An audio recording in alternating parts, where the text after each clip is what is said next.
সবাইকে ঐক্যবদ্ধ হয়ে দেশকে রক্ষা করার আহ্বান জানিয়েছেন বিএনপির ভাইস চেয়ারম্যান শামসুজ্জামান দুদু।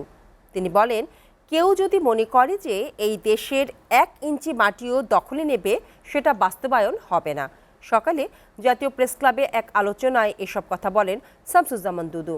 এ সময় দেশে বৈষম্য এখনও দূর হয়নি জানিয়ে আলোচকরা বলেন, এই সরকারের আমলে কিভাবে পাঠ্য বইয়ে আদিবাসী শব্দ আসলো, এর দায় ডক্টর ইউনূসকে নিতে হবে। ভারতীয় আগ্রাসন থেকে দেশকে রক্ষায় সব রাজনৈতিক দলকে ঐক্যবদ্ধ হবার আহ্বান জানান তারা। আরও জানাচ্ছেন হেদায়েতুল্লাহ সীমান্ত।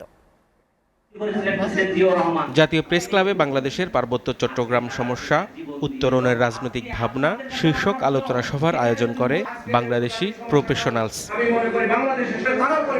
সভায় আলোচকরা বলেন, দেশের পাহাড়ে সমতলে কোথাও বৈষম্য দূর হয়নি। 24-এর আন্দোলনও একটা গোষ্ঠী চুরি করেছে। তারা বলেন, ভারতীয় আগ্রাসন থেকে দেশকে রক্ষায় সবাইকে ঐক্যবদ্ধ থাকতে হবে। এই পাহাড়ে শান্তি চুক্তির নামে আওয়ামী লীগ জনগণের সাথে বেইমানি করেছে এবং বৈষম্য আরো বাড়িয়েছে। অন্তর্বর্তীকালীন সরকারকে বলবো, আপনারা যেহেতু বৈষম্য দূর করতে চান, আপনারা এই চুক্তি বাতিল করুন। আওয়ামী লীগের কোনো চুক্তি আমরা মানতে পারি না।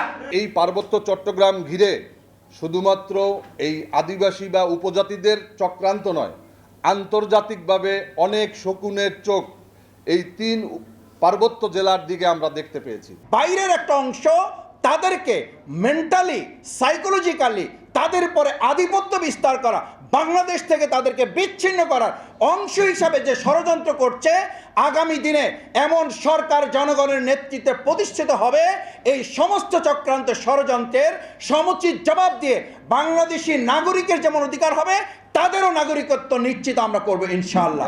সভায় প্রধান অতিথি বিএনপির ভাইস চেয়ারম্যান শামসুজ্জামান দুদু বলেন, ভারত যেমন চায় না 7 সিস্টার্স নিয়ে কেউ মাথা ঘামাক, তেমনি বাংলাদেশও চায় না পার্বত্য অঞ্চল নিয়েও কেউ কথা বলুক।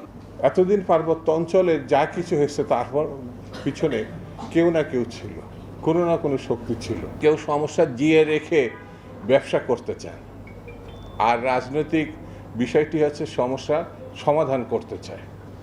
সেই রাজনীতির সঙ্গে যারা আছেন তারাই একমাত্র পারেন আগামী দিনে এই সমস্যার সমাধান করতে। পাহাড়ে ও সমতলে 2 জায়গাতেই নিরাপত্তা নিশ্চিত করতে হবে জানিয়ে শামসুজ্জামান দুদু বলেন, রক্তারক্তি করে কোনো সমাধান আসবে না।